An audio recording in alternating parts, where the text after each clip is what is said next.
So hello everyone, this is your Gaurav भैया। तो यार बहुत सारे बच्चों को ना बेस्ट ऑफ 5 को लेके काफी ज्यादा कंफ्यूजन है। बहुत सारे बच्चों को तो ये तक नहीं पता कि ये जो बेस्ट ऑफ 5 है ना ये होता क्या है। एंड काफी बच्चे मेरे से पूछ रहे थे कि भैया ये जो बेस्ट ऑफ 5 है इसके अंदर कौन सा सब्जेक्ट कौन से सब्जेक्ट के मार्क्स को रिप्लेस कर सकता है। तो काफी ज्यादा कंफ्यूजन है। तो आप बिल्कुल भी टेंशन मत लो, मैं हूं ना, मैंने ना इस टॉपिक पे बहुत ज्यादा रिसर्च की है, उसके बाद मैं ये वीडियो बना रहा हूं। और मैं आपको गारंटी देता हूं इस वीडियो के बाद है ना आपकी जितनी भी डाउट्स है वो सारी क्लियर हो जाएंगी। और इस वीडियो के बाद है ना आपको कोई और वीडियो देखने की जरूरत ही नहीं पड़ेगी, क्योंकि मैं जानता हूं आप ना ऑलरेडी सेम टॉपिक पे बहुत सारी वीडियो देख चुके हो। मैंने ना बहुत सारे यूट्यूबर्स वगैरह से भी बात की थी कि भाई ये जो बेस्ट ऑफ 5 है ये आखिर कैसे अप्लाई होगा। किसी भी यूट्यूबर को ना कुछ नहीं पता। तो फिर मैं चला गया 3 स्कूलों के अंदर, यहां तक कि मैं उस स्कूल में भी गया था जहां से मैंने 10th की है। तो उस स्कूल के अंदर भी जाके मैंने चीजें पता की। तो जो स्कूल थे ना वो बिल्कुल एग्जैक्ट सेम चीज बता रहे थे, क्योंकि मैं 3 स्कूलों में गया था, तीनों स्कूल सेम चीज बता रहे थे। और जो यूट्यूबर थे ना वो हर यूट्यूबर अलग अलग बता रहा था। तो जो स्कूल वाले हैं ना वो बिल्कुल एग्जैक्ट बता रहे हैं। तो जो जो चीजें मेरे को स्कूल वालों ने बताई है ना वो सेम चीजें मैं आपको बताने वाला हूं। तो प्लीज सारी चीजें ना अच्छे से समझने की कोशिश करना।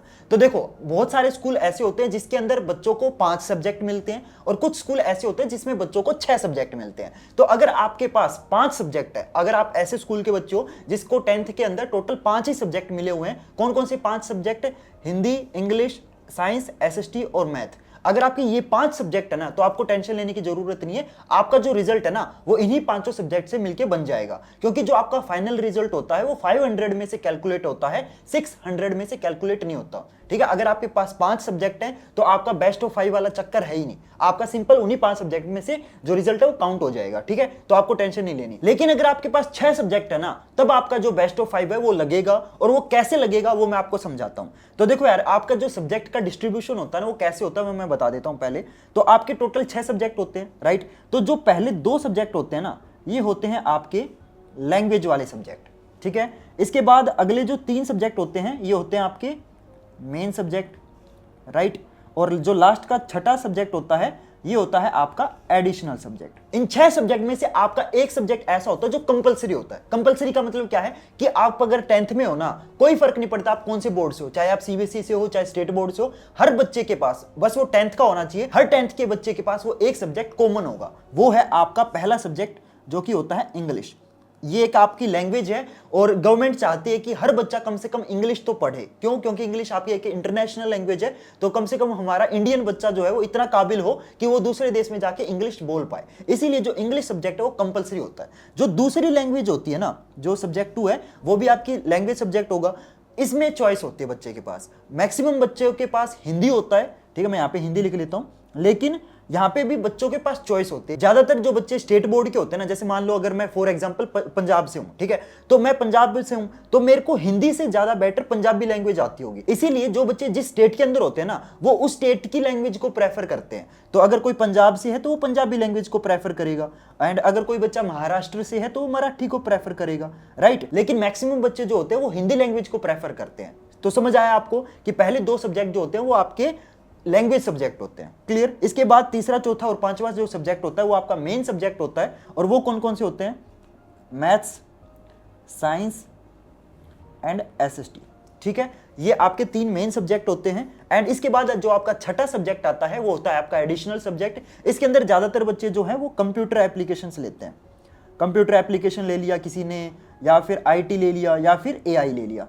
ठीक है, तो अब आपको समझ तो आ गया कि भाई कौन कौन से सब्जेक्ट लैंग्वेज सब्जेक्ट है, कौन से सब्जेक्ट मेन सब्जेक्ट है, एंड कौन सा सब्जेक्ट एडिशनल सब्जेक्ट है।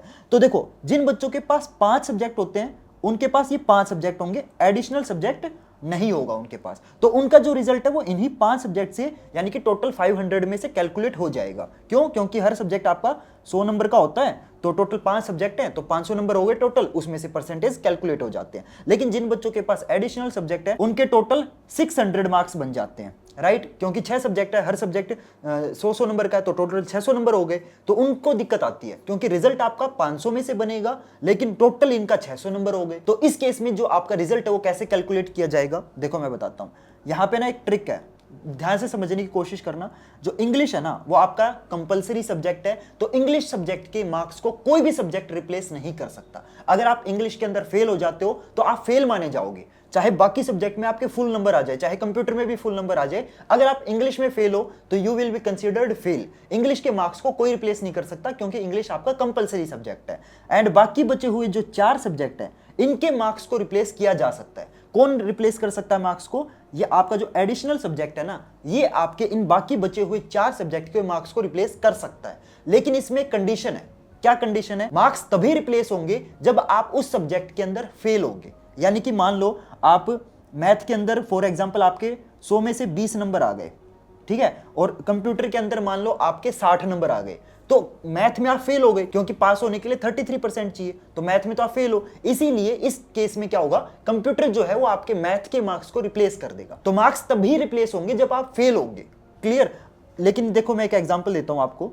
फॉर एग्जांपल मान लो मैथ के अंदर आप 40 नंबर आ गए 100 में से, ठीक है, और कंप्यूटर के अंदर मान लो आपके 80 नंबर आ गए 100 में से, ठीक है, तो क्या इस केस में मार्क्स रिप्लेस किए जाएंगे? नहीं किए जाएंगे। इस केस में आपके मैथ के जो 40 नंबर है वही आपके रिजल्ट के अंदर जोड़े जाएंगे, कंप्यूटर के मार्क्स नहीं जोड़े जाएंगे। हाँ, वैसे आपके जो कंप्यूटर के नंबर है ना, वो आपकी मार्कशीट के ऊपर लिखेंगे, ठीक है, मार्कशीट के ऊपर 6 के 6 सब्जेक्ट के मार्क्स होंगे, लेकिन जो रिजल्ट है वो आपके इन्हीं टॉप के जो स्टार्टिंग के 5 सब्जेक्ट है उन्हीं में से आएगा। जब तक आप किसी सब्जेक्ट में फेल नहीं हो जाते तब तक आपके मार्क्स रिप्लेस नहीं किए जा सकते। लेकिन इस सिस्टम के अंदर है ना एक लूप होल है। देखो मैं बताता हूं, मैं 2 बच्चों का एग्जाम्पल लूंगा, ठीक है, ये ए स्टूडेंट है और ये मान लो बी स्टूडेंट है, ठीक है। ए वाले के इंग्लिश में 80 नंबर आ गए, हिंदी में मान लो 70 आ गए, मैथ में मान लो 60 आ गए, साइंस में मान लो 20 नंबर आ गए, यानी कि फेल हो गया, ठीक है, या मैं एफ लिख देता हूँ, फेल हो गया।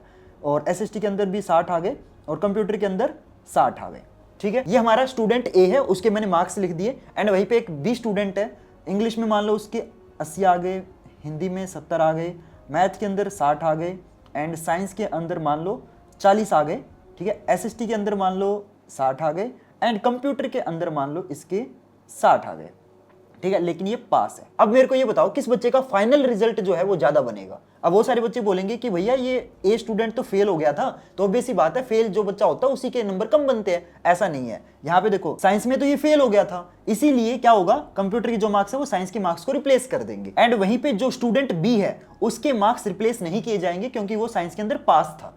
तो अब बी स्टूडेंट जो है वो पास होके भी ज्यादा नंबर नहीं ला पाया, और जो बच्चा फेल हुआ था उल्टा उसके ज्यादा नंबर आ गए। मतलब फेल होके भी आपके ज्यादा नंबर आ सकते हैं। तो ये कहीं ना कहीं लूप होल है इस सिस्टम के अंदर। हालांकि देखो यार, मैं आपको ये कहूंगा कि आप प्लीज हर सब्जेक्ट में अच्छे नंबर लाने की सोचिए, क्योंकि बच्चे ना इस चीज को नेगेटिवली ले लेते हैं। बेस्ट ऑफ 5 का ना काफी बच्चे जो होते हैं वो इसका गलत फायदा उठाने की कोशिश करते हैं। कैसे गलत फायदा उठाने की कोशिश करते हैं? फॉर एग्जाम्पल मान लो किसी बच्चे का मैथ वीक है, ठीक है, और उसका मान लो कंप्यूटर का पेपर बहुत अच्छा हो गया, तो ये सोचेगा यार मेरे कंप्यूटर के जो मार्क्स हैं वो मैथ के मार्क्स को रिप्लेस कर सकते हैं, लेकिन मेरे को क्या करना पड़ेगा, मैथ में फेल होना पड़ेगा। तो वो क्या करते हैं, बहुत सारे बच्चे मैथ का पेपर खाली छोड़ आते हैं, या फिर मैथ के पेपर को देने ही नहीं जाते, एब्सेंट लग जाती है, जिसकी वजह से वो फेल हो जाते हैं। लेकिन ये चीज है ना बहुत गलत है। भले ही आपका जो रिजल्ट है ना वो बहुत अच्छा आ जाए, लेकिन अगर आप मैथ के अंदर फेल होते हो तो आप फ्यूचर के अंदर है ना बहुत दिक्कत आने वाली है आपको। क्योंकि चाहे फ्यूचर का कोई भी एग्जाम हो, चाहे वो गवर्नमेंट एग्जाम हो, चाहे वो आईआईटी का एग्जाम हो, हर पेपर के अंदर मैथ आपका आता है, ठीक है। तो भले ही आप 10th का रिजल्ट आपका 1-2% से ज्यादा आ सकता है, लेकिन लाइफ के अंदर है ना आप बहुत ज्यादा पछताओगे। इसीलिए मैं आपको कहूंगा कि यार प्लीज बेस्ट ऑफ 5 का गलत यूज ना कीजिए, इसको बस एक बैकअप की तरह सोचिए कि